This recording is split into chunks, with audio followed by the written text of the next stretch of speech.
doesn't think it's funny yet. You gotta need. She does not think any part of it was funny. Which one had it? Chase. So he'll be at your house a lot of times. You can see what I do with my. Could be the grandmother. This was not my idea for a public. He won on all accounts. So I said, guess what? It's another golden, but it's an English. They don't seem to have as many problems. From what I read, they don't.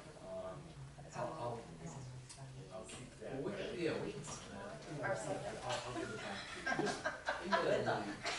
This Taylor? I'll show you a picture.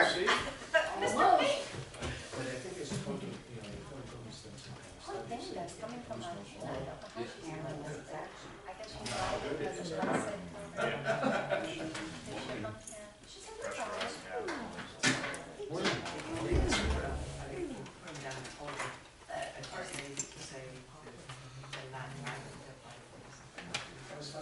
good to go. Call the meeting to order. Please rise and pledge the flag.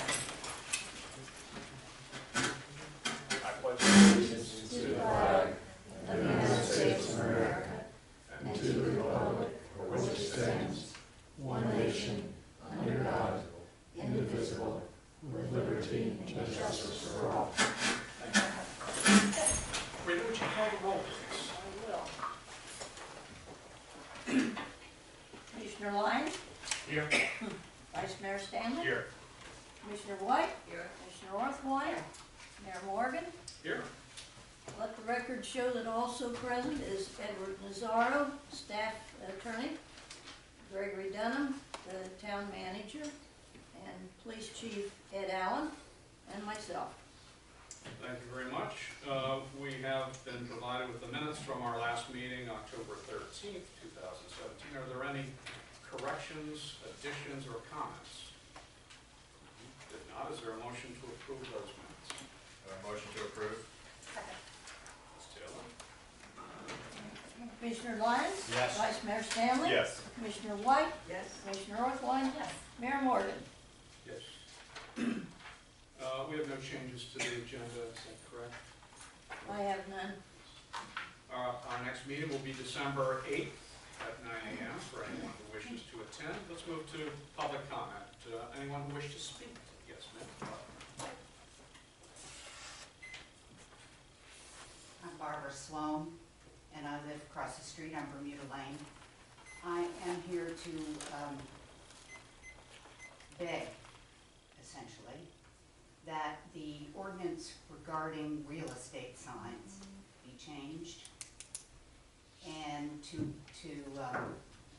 use the same signs that are in Palm Beach, Manalapan, and Ocean Ridge.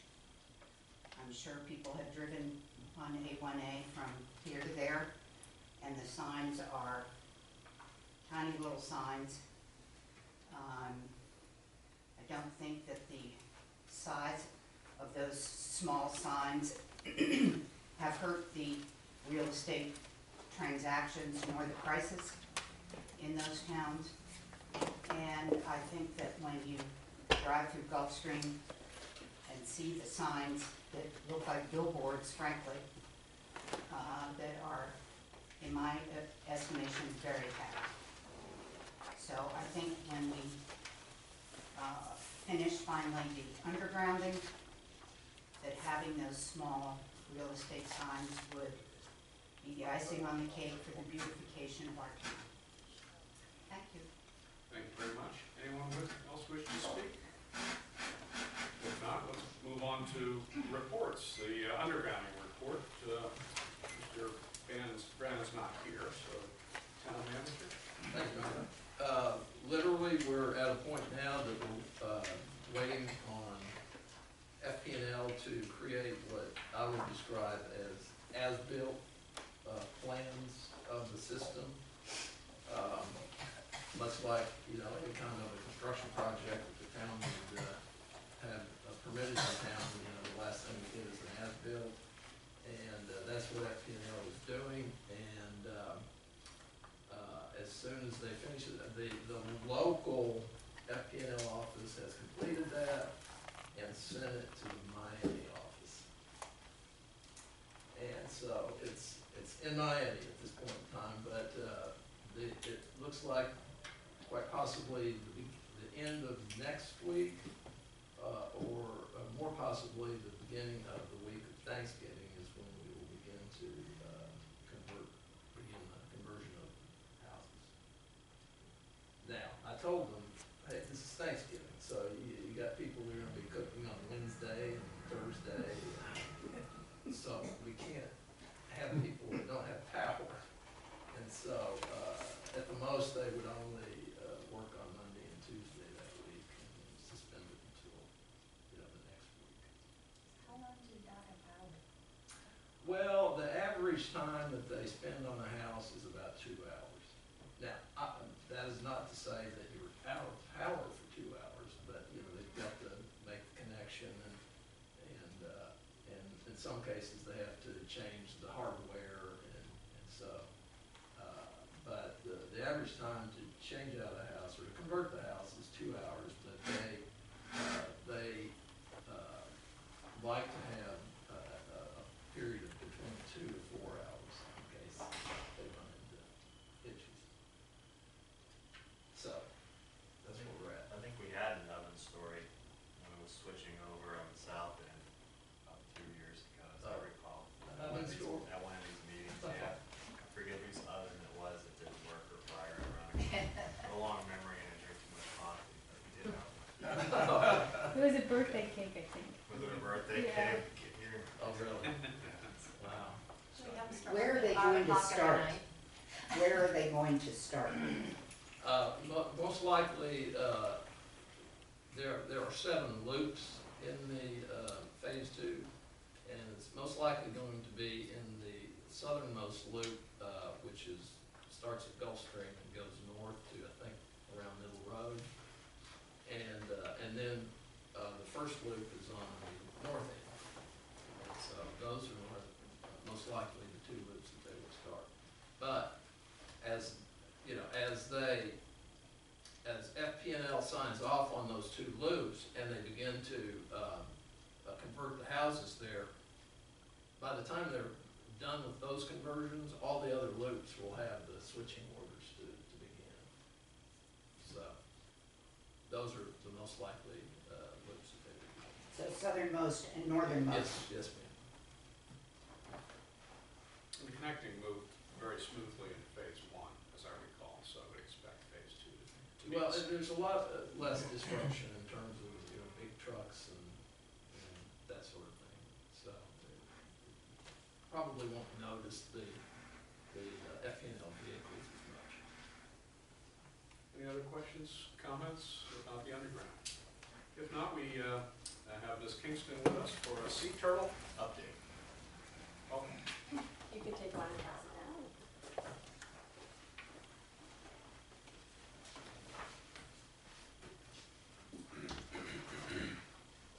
Good morning. Good morning. My name is Jackie Kingston. I am a biologist. I've been studying sea turtles and working with sea turtles for 21 years now in Palm Beach County. And I've personally been doing the sea turtle monitoring on Gulfstream Beach for 17 years. And there are 2 main reasons I'm here today. The first is to tell you about my nonprofit that I formed last year called Sea Turtle Adventures. And the second reason is to provide you an update on the status of the 2017 sea turtle nesting season. Okay, as I mentioned, I've been working in the field with sea turtles for 21 years. I started at the Loggerhead Marine Life Center in Juneau Beach in 1996, then went to college, got my bachelor's degree, a master's degree, focused on sea turtle research, and I've been monitoring the town beaches really since then. And last year I decided that I wanted to do more than just the sea turtle monitoring on the beach. I wanted to expand what we were doing in the local community. So I formed a nonprofit, received my 501c3 certification, and since we formed, we've really been growing almost every day. It's been great.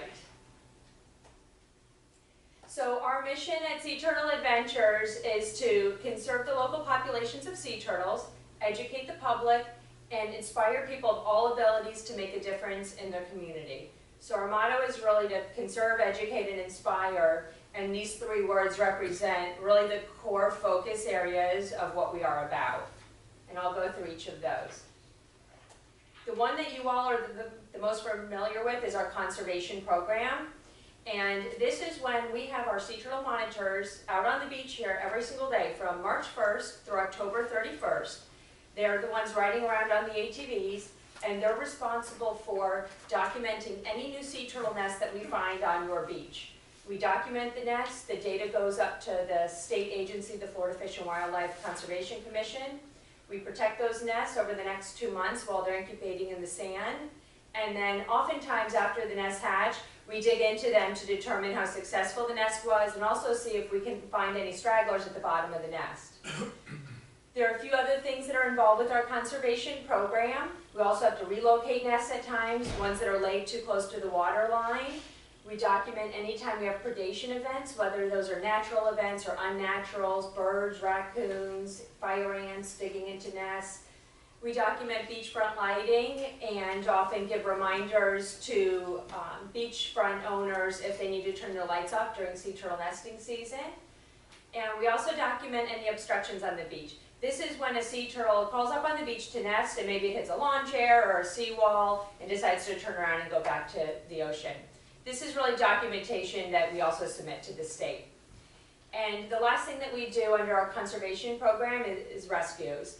We work very closely with Gumbo Limbo Nature Center in Boca Raton and the Loggerhead Marine Life Center in Juno Beach. We've partnered with them to assist with any sea turtle rescues that happen on our beach, which we actually have had a few of this year.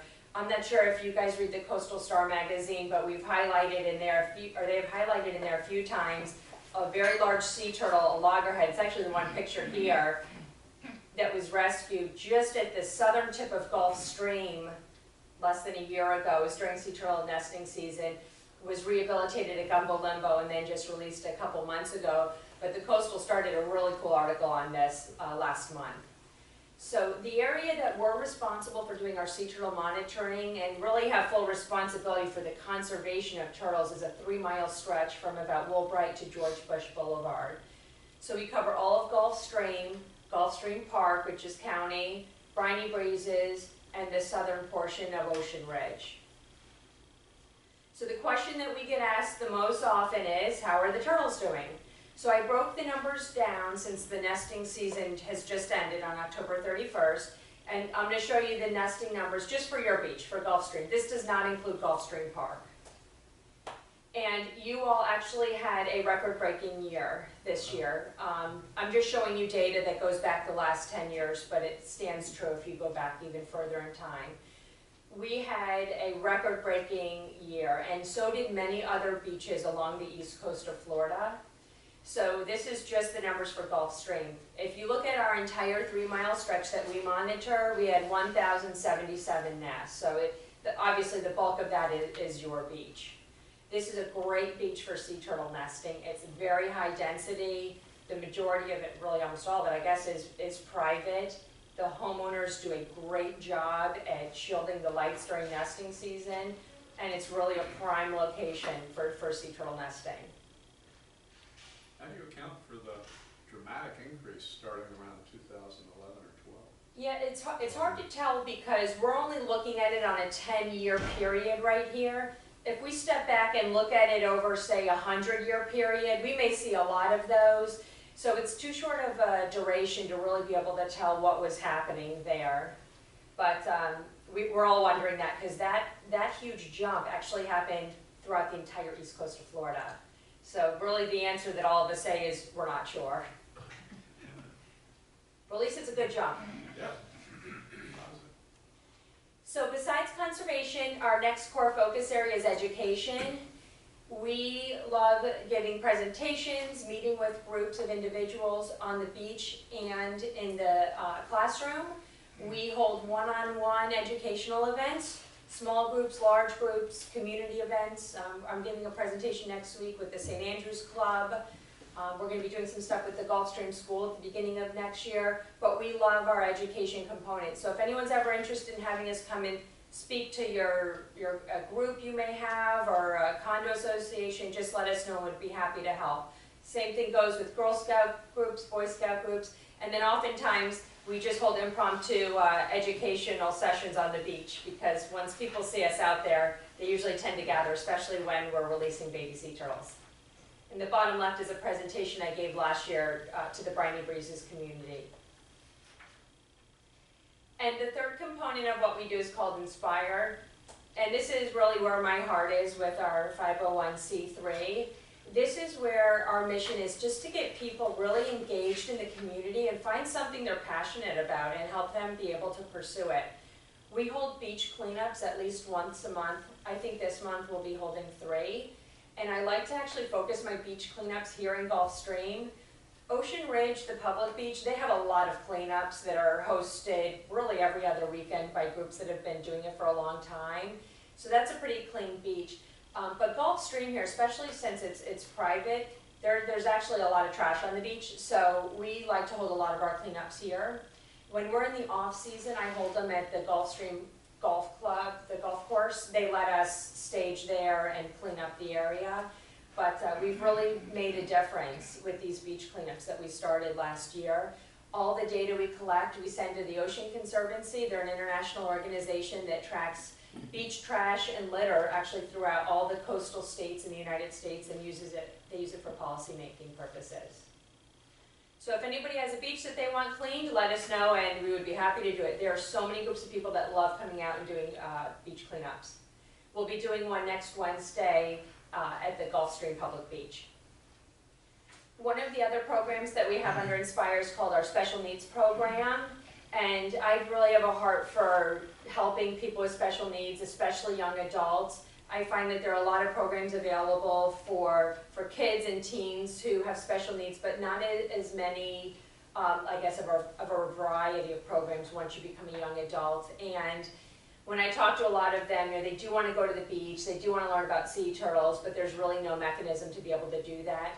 So I put together a program, it's called Project CARE, Conserve and Restore the Environment, that's kicking off in a few weeks. And it's a group of young adults with special needs, and we're going to be doing a series of beach cleanups, pier cleanups, cleanups in natural preserves, maybe helping out at a few of the educational nonprofits around here, Gumbo Limbo and others, just to help them get engaged and give back to the community, which is really what they're looking to do. And the last thing I want to mention to you, which is also under this program, is called the Responsible Pier Initiative. Not sure if any of you have heard of this, but this is a first-of-its-kind program that was developed by the Loggerhead Marine Life Center in Juno Beach, which has now been implemented in several states in Puerto Rico.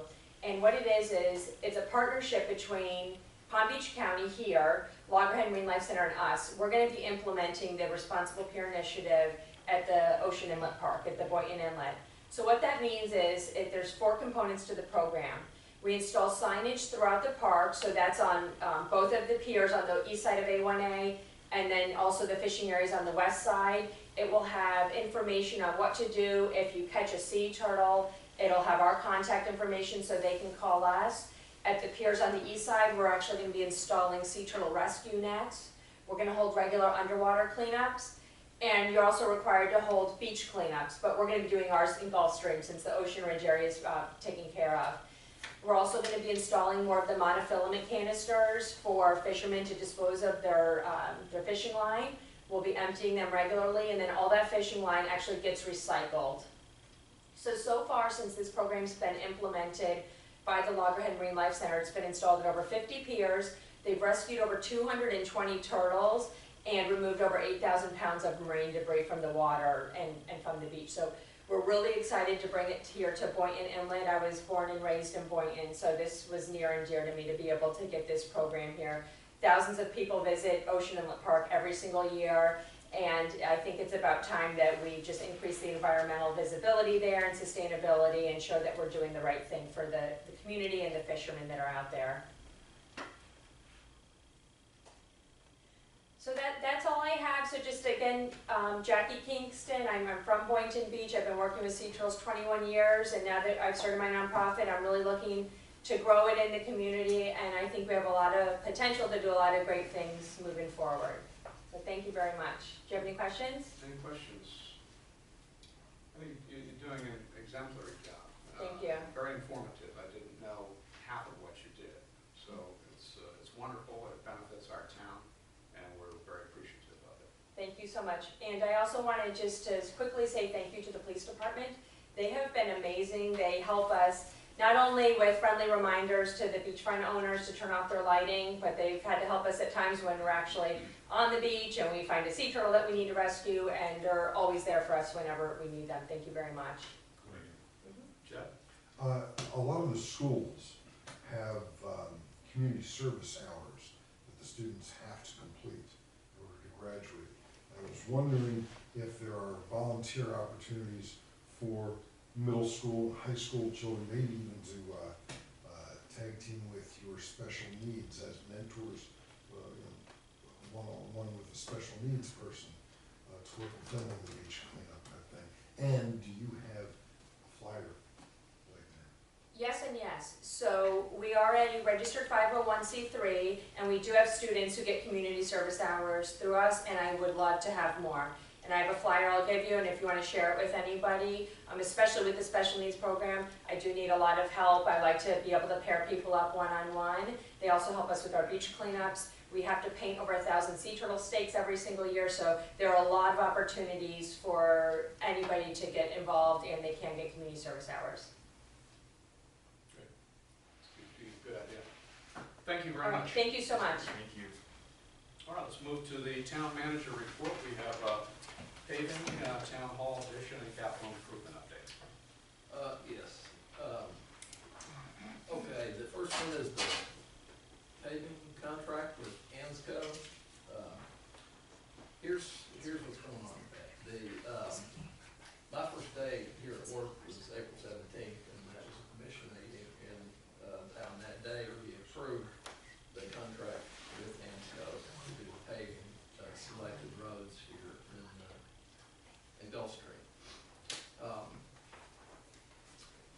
The contract was a piggyback contract off of an Ocean Ridge paving contract. I believe ANSCO actually did for them, I think it was 2 or 3 years old. And now the only two elements out of that contract that we piggybacked from were the price for the milling of the asphalt, and then the price for restoring with new asphalt. Now, to determine the cost of the contract, there are two elements involved. And that is the quantity that we're talking about for the roads that are in our scope of work, and then the price per square, it's price per square yard. The quantity is measured in square yardage. And so the milling is $6 per square yard, and the restoring with asphalt is $15 per square yard. In the original proposal, there was an estimated 7,400 square yards of pavement from the scope of work that we had presented to him, and that included Banyan Road, Lakeview Road, Old School Road, Polo Drive, Right Way, and Old Way. And so, when the contractor computed his totals, he used the wrong quantities. And so, if you remember and I think I actually have a copy of the first page of the original proposal and then the most recent one. But the original proposal was for $170,000, and if you notice on there, the quantities were around 7,400 square yards. When we had our pre-construction meeting, our police department went out with them. They wanted to, to go out and remeasure all of the streets, and lo and behold, the actual square yardage was 14,000 square yards. So there was a mistake in computing the square yardage as it was presented to us in April. So what that did was increased, using the same dollar amounts for the milling and the asphalt, that increased the amount of the contract to $294,000. Now, back in April, the commission actually approved up to $220,000, and I think the reason Mr. Thrasher did that was because he was contemplating actually adding Middleton Road to the contract. And so, but using these actual numbers, again, that puts it to the contract, without Middle Road being included, at $294,000, and if you add Middle Road, it would be about $325,000. Well, we don't have that budgeted. We have, in this budget, we have $230,000 budgeted for paving. We do have $40,000 from our penny sales tax that has been collected, which we started collecting back in February.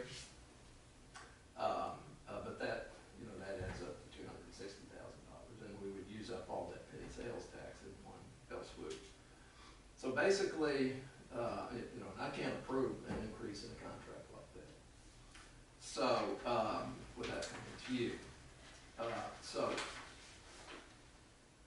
we, again, I asked the contractor to give us a revised proposal.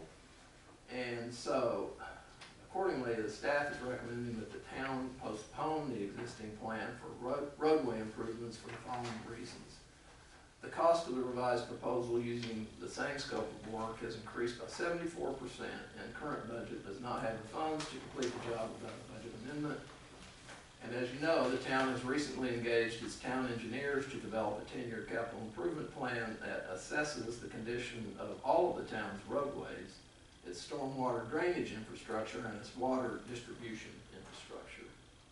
And results of the analysis of all of those could potentially recommend infrastructure improvements that would require cutting into the roadways. And just to remind you that, and I'll be talking about that here in a second, but that analysis, as presented by our engineers, is going to take about 130 days. So we really have three alternatives. One would be to approve the revised proposal.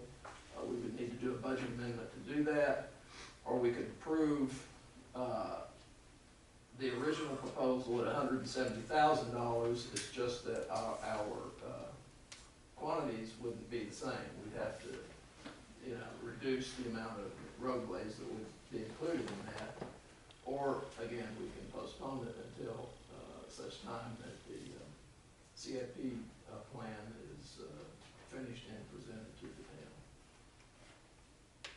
That certainly makes sense to me. I mean, we've engaged Matthews Engineering to do a study of infrastructure improvements, and with that in mind, it would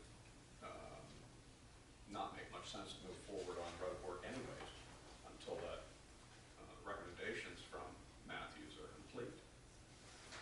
So I would postpone it, and I would put this out for bid.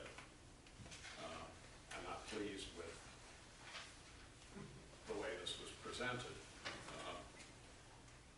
It seems odd to me that Ansco made such a grievous error in its calculations. So, without getting into that, I think we should postpone it. That's my thoughts.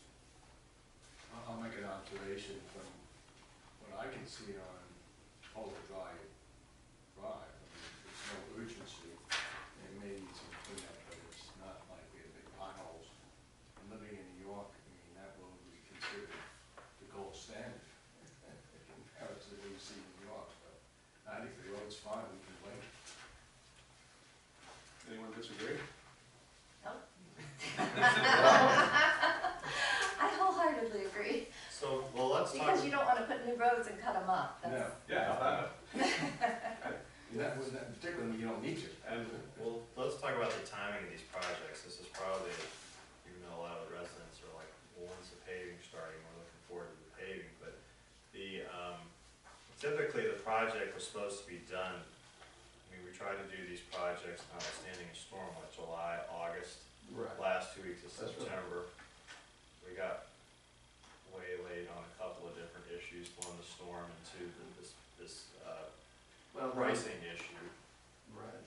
And also the undergrounding was still, they were still. Right, so if you get the report in, the residents don't understand these timelines for like 12, 18, 24 months, so we probably should Yeah. kind of get it out there, Right. tentatively, but so if you probably aren't gonna have, whatever the report, engineer engineering report comes back, you know, we're not gonna have time to probably if something needs to be done, we're not gonna have time to re-engineer it and probably get the bidding in and all that by next September, given the track record we've had with contractors, subcontractors, and it's just, so you're really looking at getting the report, reviewing it, deciding if there's anything that needs to be done, like more catch basins, street elevations, all that stuff Commissioner Northline mentioned last meeting, and then you're looking at a year. You're trying to not have this drop on Thanksgiving week, Right. or, you know, March in the middle of whatever, remember gas season, who knows. Then you're really gonna be a year from like July or August. So, I mean, we don't have to say anything, but I think that would be kind of the general scope when the residents are, you know, saying, well, what happened to the paving, what did you decide to do and why? Well, it was two issues. One, we kept getting pushed back into the season. Two, the bid was, you know, messed up. I mean, that's layman's terms. And three, we decided to do the master plan, which we didn't do, or the civil engineering plan, which we did not plan last year. So we're gonna hopefully save everybody some money, and if we spend more, it's gonna be much better. In other words, communicate it. Yeah, I mean, there's a lot of residents like, when's the paving starting, when's the Sure. paving? You know, we're back on that because the undergrounding is, you know, well, it's next month, and then the lines come down in April, so they're kind of almost numb to that. Well, and go ahead. No, is it really that far? I mean, don't you think we could accomplish this in a year? I mean, maybe, I mean, it's possible. Well, Like we could do it next fall. 120 days is Yeah. 4 months. it's 4 months, and then so- another couple months to put the catch basins in maybe. Well, you gotta design it. So, I mean, yeah, so the not report, rocket so we're science. probably looking at March to April, when the report would be brought back to the town commission, and then, you know, then we're gonna have to decide, you know, what is most important. And you gotta remember, they're also looking at the, water distribution system. And so, again, the paving, because you're talking about drainage and water distribution, which is gonna involve cutting the road. Oh, yeah, no, that's just a rough. So- Remember the reclaimed water project? Why don't we just wait till the report comes back and then evaluate how we wanna proceed? I agree. I think that's right. So what do you need from us? Well, I think what you need, if you can, is to, Postpone this until the engineering report comes back. yes, I would like to have, and I think Trey agrees with me, that we should have a motion that says that we were going to postpone the paving in town until this CIP plan and recommendations are presented to the town from the engineer. I'll make that motion. Does ANSCO bear any responsibility for miscalculating? No, but, you know. Only in our uh, evaluation of. Yeah, that's right, in our evaluation and our decision whether to move forward or not. Rick, let me ask you this real quick, so it doesn't come back, because again, we got a lot of smart people in the Yes. town. Will our engineering report, which is assessing roads, drainage, water distribution, I mean, are they gonna have some measurements we can rely on to double check this for like the top of the roads, or should we? Oh, yes. We'll have that. Oh, you know, yes. So we'll have a baseline, so we're Yes, not sir. kind of flying in the I mean, dark here. that's why that's why we're using the engineers, so we can have legitimate, Otherwise, empirical data. otherwise, we gotta call our own civil out every time to check the numbers when we're doing this stuff, so it's like, Well, I mean, that's why we have the engineers. I mean, if we do start some kind of a, infrastructure project, they're gonna be the ones that I'm gonna rely on to, randomly go out and check the depths and make sure, the things that they check during the construction happens. And that's why we have them. I mean, we can't move forward on a major, replacing, a lot of, water distribution lines, just like we did out there on A1A, without having random inspections by what we should be relying on, and that is our engineers that we have on a continuing contract basis. All right, there's been a motion to postpone the roadway paving until receipt of the capital improvement plan and recommendations from Matthews Engineering. Is there a second? second.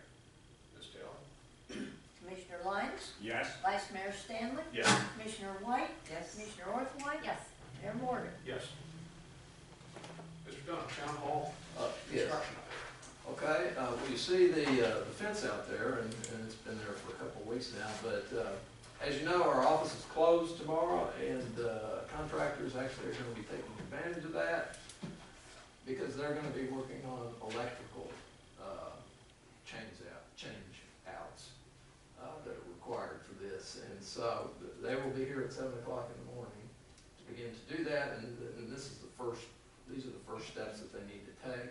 So they're taking advantage of us not being here. The power is going to be out, at least the air conditioning is going to be out. We had to make sure that our servers weren't going to be down because we lose the internet, and the police don't have, you know, internet and phones. So we've taken care of that, and so they'll actually be starting on that tomorrow. There's been a change in really, this is Mark Marsh, a change in the way that we're going to actually do the construction, and I think it's a good change. We had, by Nutting Engineers, we had a soil test done, and they found organic material about 2 or 3 feet down. And all that would have to be removed, and we'd have to stockpile it, and we'd have to do dewatering, which would all end up on the golf course, and to the west of Town Hall on the other side of the road here. And there's another way, and an alternative that Nutting Engineer actually suggested was to put it on piles. So what we would have to, you know, we would have to demuck out here and then bring in good soil to fill it in to put a slab down, or we can put it on piles, and that's what his suggestion is to do. There's cost difference? Yeah.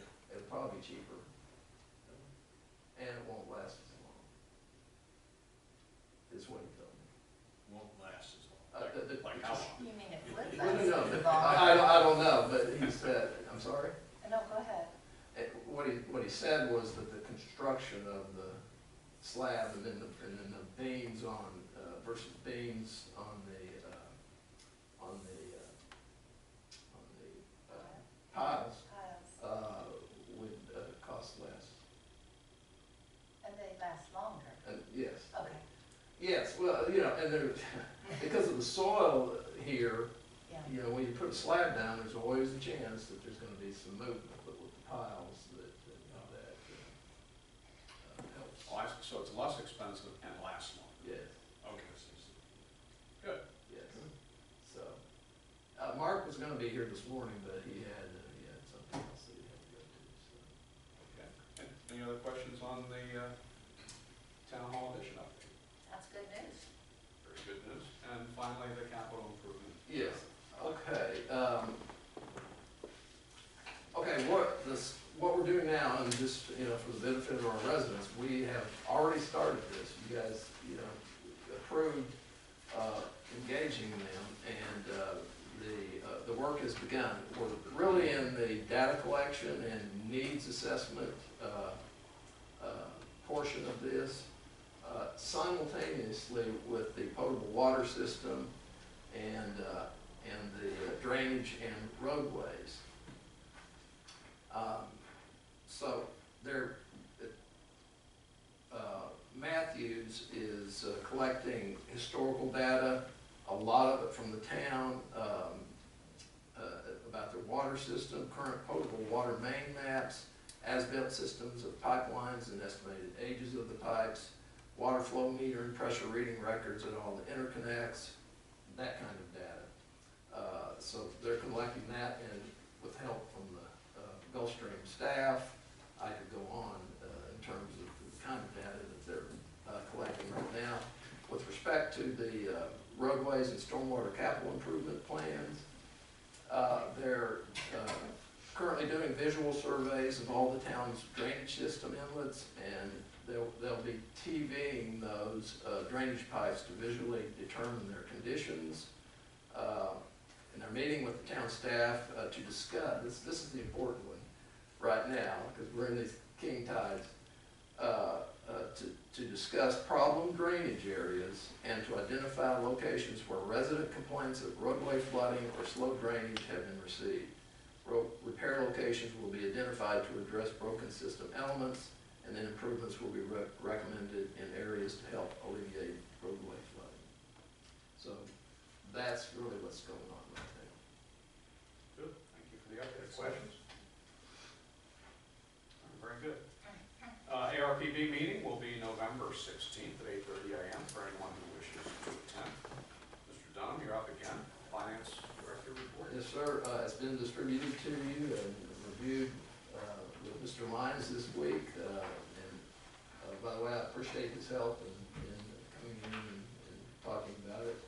But if you have any questions, I'm here, and also Rebecca's here too. Any questions? Comments? We'll accept it as submitted. Police Chief report. I request that the report be accepted as submitted. I'd like to make a note there that this missing person shown on there that was located was a 67-year-old Alzheimer's patient, a resident in town here, and our officers located her in about 40 minutes after the call came. Her family is safe and secure. Very good. As always, thank you, Chief. Any comments, questions? Otherwise, we'll accept that report as submitted.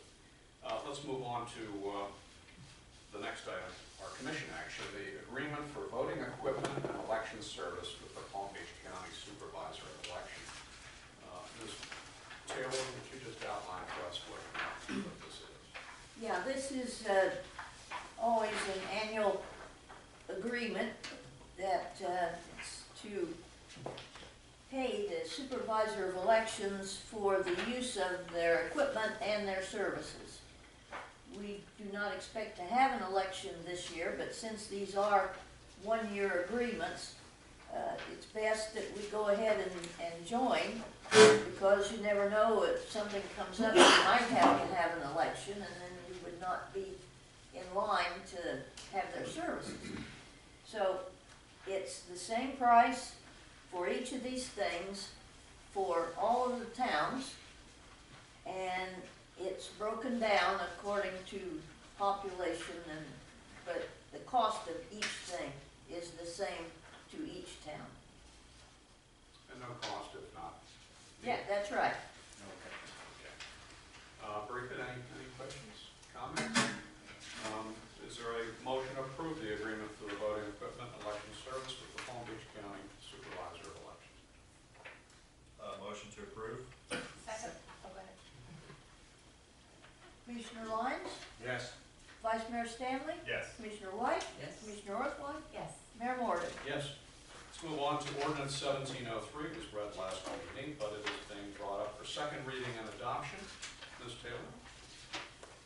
Ordinance 17/03, an ordinance of the Town Commission of the Town of Gulfstream, Palm Beach County, Florida, amending the Town Code of Ordinances at Chapter 14, Elections, Section 14-4, Filing Requirements, by establishing a qualifying period for candidates, providing for severability, providing for repeal of ordinances in conflict, providing for codification, and providing an effective date. It was passed on first reading the 13th of October, 2017, and is presented for final reading and adoption this 9th day of November, 2017.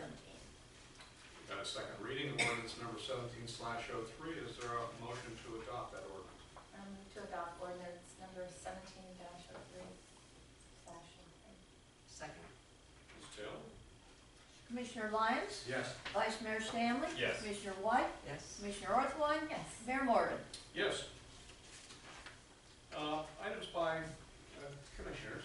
I'd like to make one comment, and that is congratulations to our Vice Mayor, Tom Stanley's wife, Kirsten, who I understand today will be honored as the Woman of Grace from Bethesda Hospital. So Thank you. congratulations to her for charitable and volunteer efforts.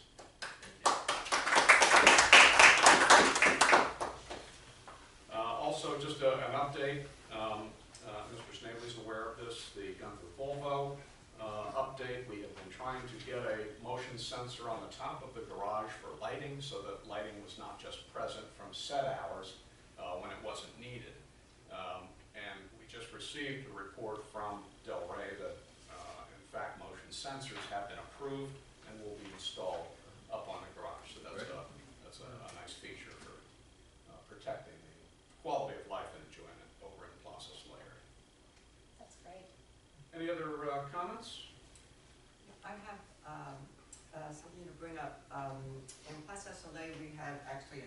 that's home next to me. But since the hurricane, since Irma, they've had plywood panels for shutters installed in their home. It's the old Herb Schaefer home that flipped after about a year. Dennis Anna was there, and now it's new owners that are out of town. And I've talked to the town, I've talked to the HOA. There doesn't seem anything that prohibits taking down these shutters or any time frame. So I don't know if you would like to consider getting something in the code with regulations for removing shutters. There was an article in the Palm Beach Post just this week that spoke about the Wellington Code requiring shutters down in 72 hours after a storm event or different things. But one thing that was interesting is the difference between what they termed as permitted shutters, regular accordion shutters or shutters that are the same color of the house, and for unpermitted shutters or plywood, must be taken down within a certain time frame. We can look into that. Just yesterday, as a matter of fact, my office is in an industrial area, and the building next to me has plywood shutters and was cited because you have so many days after November 1st, which I guess is the end of the hurricane season, to remove them, due to the fire hazard. So the citation was by the fire department. So I don't know if there's a Palm Beach County. There's nothing in the county according to There's not. this. There's not, according to this article, there's nothing in the county. But they do mention that safety is a big issue, even more with the aluminum shutters, because if there's a fire inside, they have to cut through the aluminum. But it is a fire hazard, I guess, either way when the building is shuttered up. But the house looks like it's Yeah. abandoned. I would think, in some cases, it's almost lends itself to illegal entry if it looks like an abandoned home. And, so there's safety features that are involved also besides aesthetics. That's a good point. I think maybe it should be considered. Trey, could you look into that? No, absolutely. Make a recommendation to us? And hurricane season goes through November 30th. Oh, it does? Yes, I think it's the end of November. it's at the end of November, so. Really? Interestingly, why the citation was given yesterday. I had the shutters up, took them down immediately as soon as I heard that he got cited. Does that article, I'll give you the article. Okay, thank you. Well, anyways, we'll look Yes. into get some of the facts and details. Right, we'll have a discussion about some potential ways that we can Right. regulate this, and the commission can give me direction on, including something in our ordinance. Very If that's good. something you want to do. Any other comments? Okay, and I also, Greg wanted to ask, a few meetings ago, we spoke about fiber optic being installed in the underground in Plaza Soleil, with the possibility, and I think the Comcast woman was on vacation or something. Well,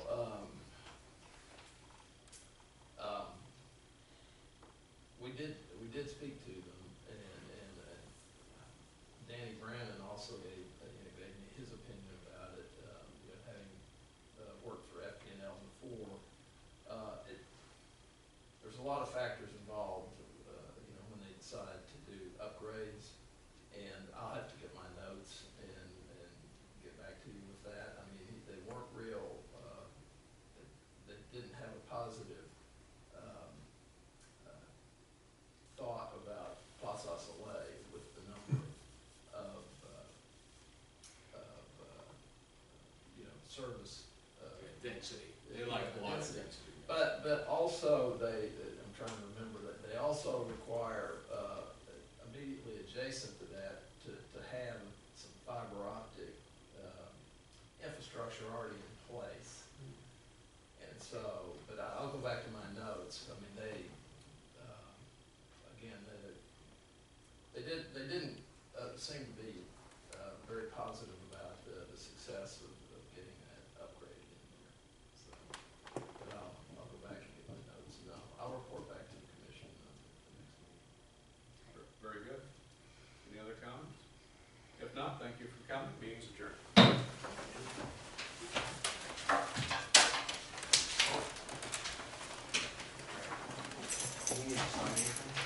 Yes.